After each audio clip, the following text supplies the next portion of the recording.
Hey, what's up guys? Guardian here, coming to you guys with a deck profile on my brand new Gorboduc deck. This is going to be Gurguit. So, yeah, safe to say, Gurguit is pretty good, isn't it? Uh, yeah, it's been topping quite a bit in Japan, I've noticed, and it has just recently come out in English. Came out, I think, a week ago on Friday. And yeah, I'm pretty happy with Gurguit. I mean, of course I'm gonna be because the deck's good. Gurguit finally got good, I'm afraid. So I think that meme's dead, isn't it? But yeah, Gurguit overall, it's pretty nutty. I'll admit the extra attacks it can get off with the power increases it gets, pretty insane. But without further ado, we'll go into the deck, and I'm going to show you guys how I decided to construct my Gurguit deck. So for the most part with Gurguit, most cards are the same in most lists, but there are a couple of changes you can do here and there. But we'll go over the main cards that you're going to be seeing in pretty much all the Gurguit decks, of course.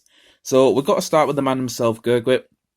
So Sunrise Ray Knight Gurguit, of course, he's came back from G and he's now in standard. So he's got two skills. He's got a continuous skill that basically says that during your turn, if your opponent's Vanguard's a grade 3 or greater, this unit and all of your units that are placed by card abilities this turn get 5,000 power each for each additional rearguard circle. So for every Excel marker that you've got, your superior called units and Gurguit himself are going to get an extra 5k for each one. Which is pretty good. You know, that's going to essentially give you extra padding to get around defensives and basically give you the ability to go for extra attacks during your turn.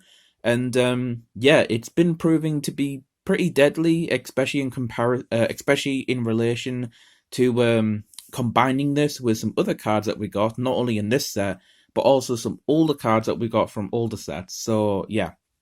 And he also has a really cool second skill, which is when he attacks or is attacked, you can counterblast one, look at 5 cards on the top of your deck, and call 2 of them from among them to the rearguard circle, and then shuffle your deck. And then if it was your opponent's turn when you do this ability, you actually call those cards to the guardian circle instead. So it's pretty cool because it kind of reflects back on his old GB2 skill that he used to have in G, which is pretty nice. And it also gives you a form of interaction that you can do on the opponent's turn, which I think a lot of people have been asking for. And a lot of people were actually quite happy when it comes to the design of Gurguit and just the way it works.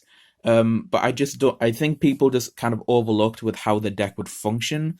But yeah, the card design itself is great. It's a good sort of way to work it into an Excel deck, whilst also giving you that interaction during the opponent's turn is really, really cool.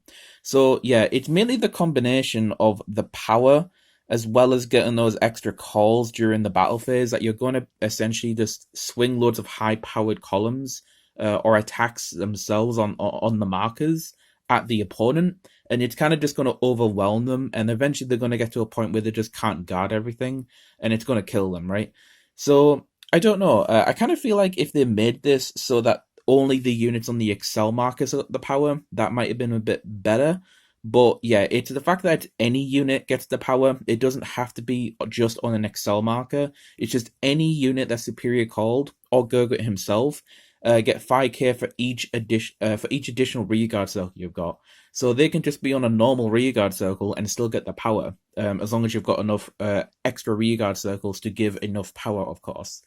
So yeah, that is Gurguit. He is great, and he pairs up really, really well actually with the other grade 3 we got from the set, which I'll show now, which is an oldie but a goodie. It's Bluish Flame Liberator Percival. So yeah, Percival used to be the old Legion format grade 3, but he has come back to support Gurguit, and he's got a really cool skill. So the first skill is continuous on Vanguard. All of your units on additional rearguard circles get 5,000 power. Not that big of a deal, but the main skill that we're looking at is the second one, which is on Berengaria. When he's placed, you can pay the cost of discard a card from your hand and counterblast one to get an imaginary gift Excel and search a deck for up to 1 Oath Liberator Aglovale from your drop zone or your deck and call it to the rearguard circle. And then if you search your deck, you shuffle it, of course, and then this ability can only be used by a card with this name once per turn. So it is a hard once per turn. You can't use multiple Percivals in the same turn, which kind of makes sense, right? So they somewhat kind of balanced it, but not really. But yeah, those extra Excel markers, of course, with it, we are pretty much going to be going with Excel 2 in this deck, since, every time you get a marker, you're just going to draw a card, pay back the discard cost that you use for Percival, and yeah, like I said, those additional rearguard circles are all going to add up and give your units extra power. So Percival, perfect backup grade 3 to line up with Gurguit. But the cool thing with the deck is that we actually have some other grade 3s to play along with them that synergize rather well. So Gurguit actually has a couple of directions you can go in. You can actually go with a Mach / variant where you get extra attacks off, or you can go with an Ezel variant where you basically want to focus on the superior riding element that Wonder Ezel is going to bring to the deck, and also play Howl, of course, in the grade 1s. But for me, I wanted to play the newer cards. I wanted to play things like Jeffrey and, of course, the Perimore. So I decided to just go with the Mach / variant. So I decided to go for a very simple 2 copies of Sagramore and then 2 copies of Mach /. I'm quite comfortable just playing 2 and 2 of each of these. I think that's fine. I didn't want to go too heavy on the grade 3s, since I did want to make sure my grade 2s and 1s had a somewhat decent lineup, just for consistency purposes. But yeah, of course, Sagramore, going to draw you extra cards, give you a bit of advantage, hopefully see more pieces to help your battle phase out. And then Mach /, it's been a long time since I played Mach /, but I think the first time I played it was probably in my first iteration of Ezel, or it might have been my Garmore deck, not too sure. But yeah, Mach /, when it attacks on Berengaria, skill is Counterblast 1, call a card from your hand to rear, and then he gets 5,000 power. So yeah, like I said, Gurguit powers up any called units. Mach / even gets an extra 5k, so he's a bit bigger as well. And yeah, it's all about just extending your attacks, getting as many extenders out there, and yeah, just pounding the opponent with as many rearguard attacks that you can throw at them, putting Gurguit's power skill to the most uses possible, right? So I decided just we'll go for 2 and 2. Since we also do have the iteration of the grade 3 searcher in this set as well. So I feel like 12 grade 3s is a good enough number for that. So with that, we have the grade 2s. We are going to be going into the Legion mate of Percival back in the day, which is Oath Liberator Aglovale. So this is essentially our new ride target for the deck. It's got a Vanguard skill where it says when placed, Counterblast 1, look at 3 cards on the top of your deck, call up to one of them to a rearguard circle, and then put the rest on the bottom of the deck in any order.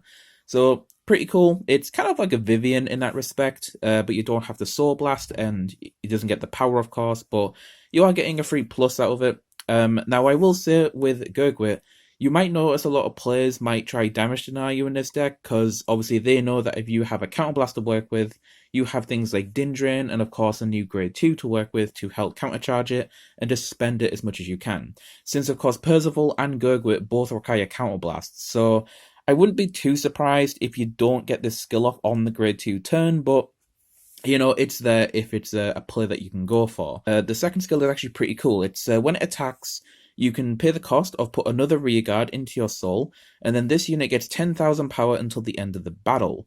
And at the end of the battle that it attacked, you actually return it back to your hand, which is pretty nice because it gives Golds a way to sort of preserve its resources, since if you're going against any control matchups in terms of, board wiping or anything like that, at least with this, you actually hold on to a resource, and you're putting another resource, being that other rearguard, into your soul. So you're actually holding on to stuff and making them more useful rather than them just dying to some sort of board wipe, right?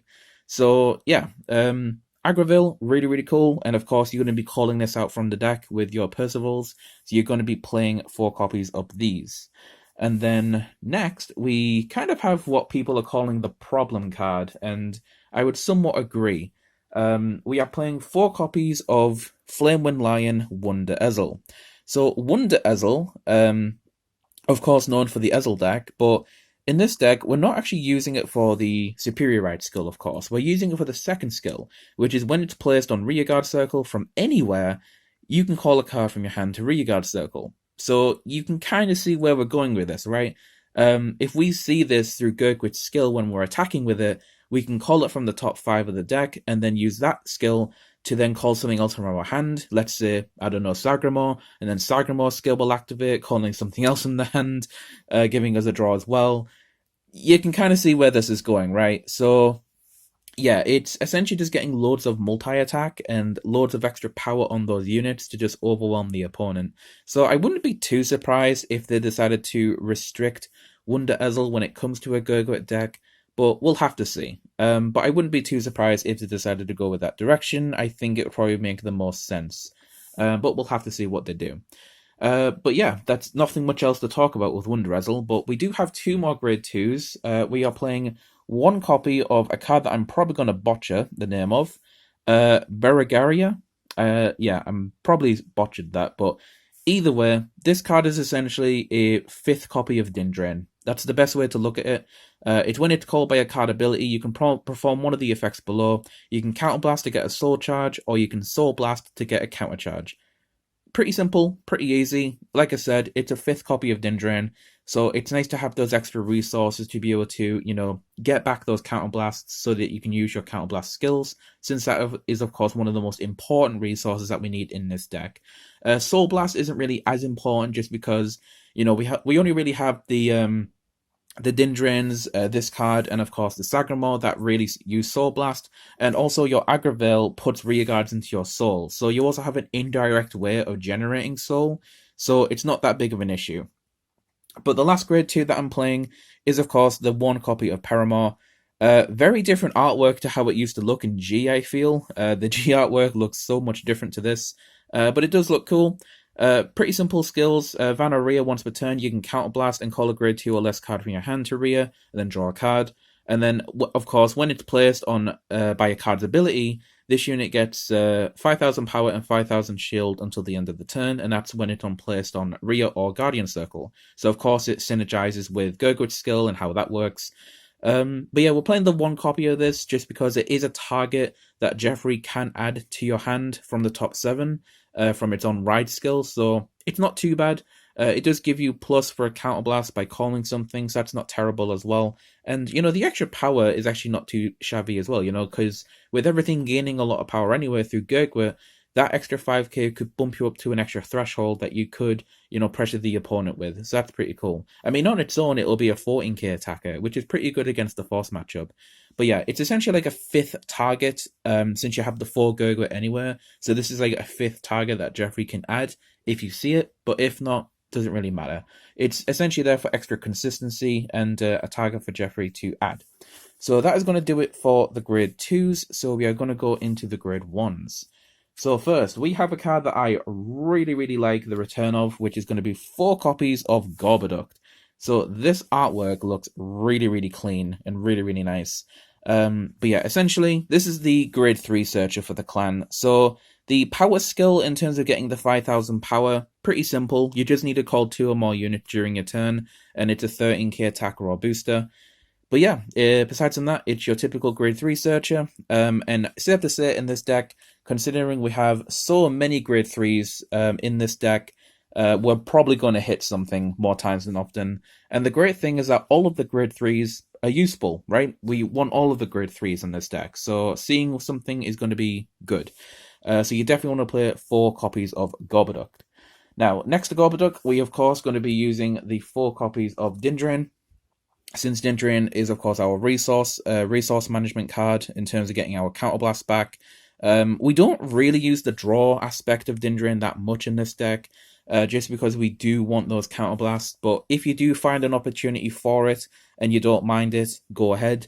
But yeah, you really want to just focus on make sure you've got those counterblast available, since remember you can use the counterblast defensively as well towards Gurguit, since that is a direction you can go now with this deck. So that is pretty cool. And then the last grade 1 I decided to play, of course, is going to be the 3 copies of Jeffrey. I decided to go with 3 Jeffrey because I feel like that will give you the most chance to actually see it for a right target. And the cool thing about it is that when you do this, you will get the chance to add either the Gurguit or the Perimore, of course, get a right target for grade 2 if you haven't seen the Aglovale, or get your grade 3 sorted out as well. So that's pretty nice there. But the other reason is that the Gorboduc can actually be used, you know, for pieces, you know? So instead of just searching out for the Gurguit with the Gorboduc, you can use the Jeffrey, potentially get Gurguit to your hand, since you're checking top 7 and not top 5 in comparison to the Gorboduc. And then you can use your Gorboduc to then add, you know, things like your Mach Slash or your Percival, for example, to go along with the Gurguit to help out your grade 3 turns, right? So yeah, and of course the power skill, the power and the shield skill, also really helpful to go alongside that. Goes with Gurguit. So you kind of have 4 cards with that shield and power skill that can synergize with Gurguit. So I think that's okay. We're not completely relying on it, but it's a nice touch if we do end up seeing them when we're going defensively with Gurguit. So yeah, that is what I decided to go with the grade 1s, and I'm pretty happy with that overall. So we will go into our grade 0s. So we, of course, have the return of Knight of Early Dawn Coel, the Gurguit starter from G, and the new artwork looks really, really nice and really clean, and I do really like this artwork. Looks really cool. So we have the return of Coel there. And then for the triggers, it's pretty simple, actually. The one cool thing I love about Gurguit is that we can actually go pretty simple crit build. So we're going to be playing the 4 copies of Flame of Victory. Used to use Flame of Victory back in the old Gurguit deck in G, so that's pretty nice flavor there as well. We have the 4 Fortune Bells, since both of these triggers used to be like old school triggers. So yeah, sticking to that old theme. And then of course we're going to be playing our draw PGs with the one and only Mach, and then we have our Elixir Sommelier. I am aware that we did get a new heal trigger from the new set, but honestly, Elixir Sommelier is probably just my personal favorite. And also all of these are like original triggers from like back in Limit Break as well. So just a personal touch for me. But if you want to play the new triggers, go ahead. But I feel like 8 crit, 4 draw, 4 heal is about as bog standard as you're going to get in this deck. You can maybe play an extra draw, or you could go with a front build if you want to. But in my opinion, I feel like crits are just more powerful in this deck, right? They're just more powerful since you got the power element from Gurguit anyway. So it doesn't really make sense to me to play extra power triggers since you've already got the power. So just go with crits, and crit wins games, right? So yeah, no really reason to go in that direction with the fronts. But I quite like just going with the crit build. It's something that I've been really wanting to have in Gold Paladin deck in general, because Gold Paladin to me, back in the past, I used to really love the crit variants with Ezel, and I feel like Gurguit is the closest we've gotten to in terms of that sort of play style. I know that we've had like Ezel variants with like Raven and stuff like that, but even then it was difficult to get past trigger thresholds with your rear guards, and yeah, you just had your Vanguard swing. But yeah, I feel like this deck, it kind of reflects that old playstyle of Gold that I really, really liked. Even though Gurguit is quite good and quite powerful, I generally quite like the playstyle that it's given to Gold Paladin as a clan.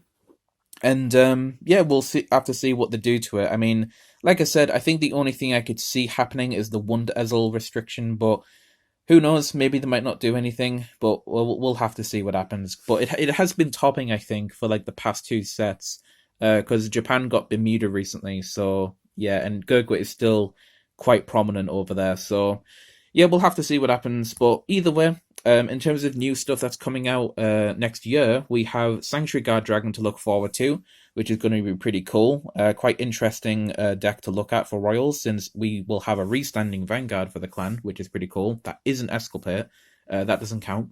And yeah, we will also have the clan selection coming out later in the year, which that's going to introduce 3 different decks at the same time. So yeah, we'll have Ashley for Royals, we will have Spectral Duke for Golds, and we'll have Fromage for OTT. So yeah, Battle Sisters. We've got a lot of stuff to look forward to, so I'm quite excited for that. And yeah, that's going to do it for me, guys. So I hope you guys enjoyed the deck profile. Of course, the deck list will be in the description as always. Hope you guys enjoyed, and I will see you guys technically in the new year. And that's going to do it for me. So thank you guys for watching, and I'll see you guys in the next one. This is Guardian285, signing out.